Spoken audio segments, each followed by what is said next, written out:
Welcome back. We've actually just had some breaking news during the commercial break.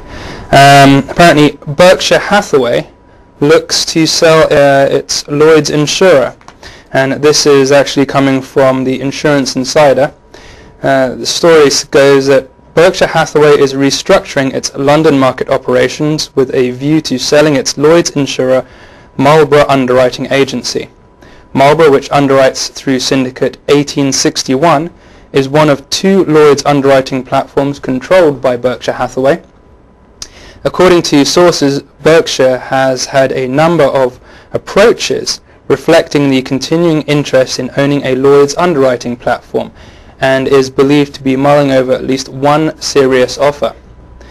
If we decide to sell, it reflects the market enthusiasm for Lloyd's and should not be construed as a negative comment, said a senior Berkshire Hathaway executive.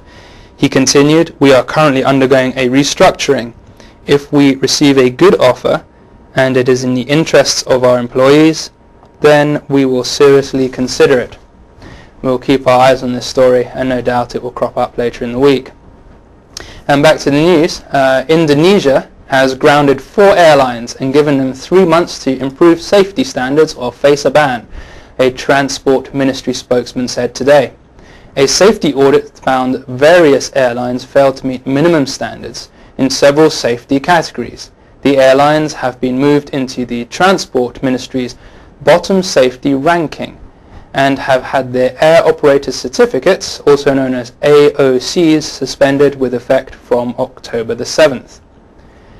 A pilot and television camera operator died Monday when their helicopter crashed near Houston on the way to cover a news story. KTRK, an affiliate of ABC, reported the helicopter it had leased was flying to the scene for the shooting when it crashed in a state forest near Conroe on the northern edge of Houston's suburbs. It was not immediately clear what caused the 11:30 a.m. crash. Authorities from the Federal Aviation Administration and National Transport Safety Board were heading to the area to investigate, said Sergeant Kenneth Hibbert of the State Department of Public Safety. The aircraft, a Bell 206L4, was owned by Helicopters Inc. Company spokeswoman Sylvia Kaiser told the Houston Chronicle. She said she did not know how old the helicopter was.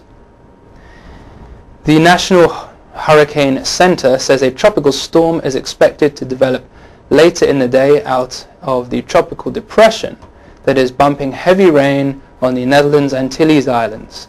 The tropical storm watch is in effect today from Puerto Rico, the US Virgin Islands and the British Virgin Islands, and the far eastern portion of the Dominican Republic. The depression's maximum sustained winds are near 35 miles an hour. The threshold for a tropical storm is winds near 39 miles an hour. At 8 a.m. EDT, the depression's center was about 360 miles southwest of San Juan, Puerto Rico, and moving southeast near 3 miles an hour. It is expected to turn gradually to the east and then northeast later today.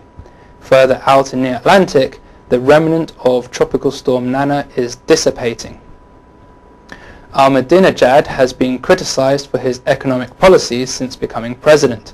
Widespread strikes by traders in Iran have prompted the government to suspend a controversial sales tax, a value-added tax, also known as VAT, on all goods officially came into force in September.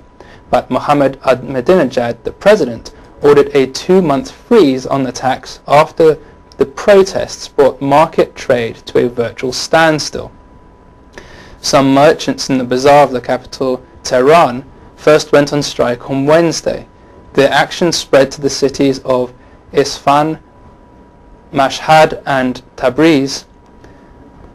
Ali Akbar Ambamarza, head of Iran's taxation authority, was quoted by saying in state media on Sunday that enforcing the VAT was put off following talks with the president.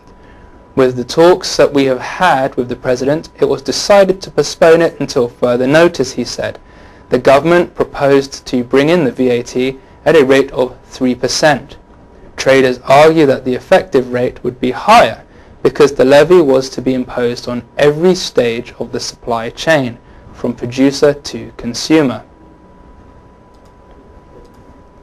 And in our final story today, Prime Minister Silvio Berlusconi promises Italians they won't lose even a euro of their bank accounts in the current credit crisis. By contrast, the world's richest government leader, according to Forbes, has already shed around 1.7 billion euros.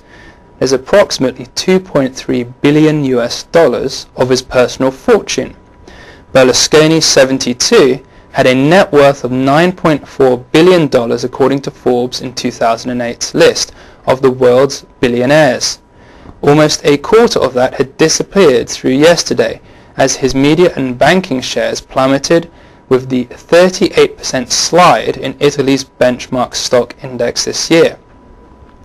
The Prime Minister last week urged Italians to not dump stocks. He says, "Don't sell your shares, collect your dividends, and in 18 to 24 months the prices will be more realistic." And this is what he said in a press conference on October the 9th. Still, Berlusconi won't have to rely just on payback from his day job. He earned more than 139 million euros in 2006, according to his most recent tax returns released by Parliament, mostly from the dividends on his equity stakes. He ranked 90th among the world's billionaires in Forbes magazine latest list published in March.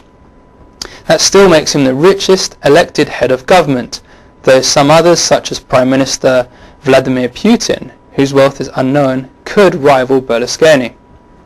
Well, that's the news for today. We'll be back at our usual broadcast time tomorrow with Frank Fortunato. Until then, thank you for watching and have a good day.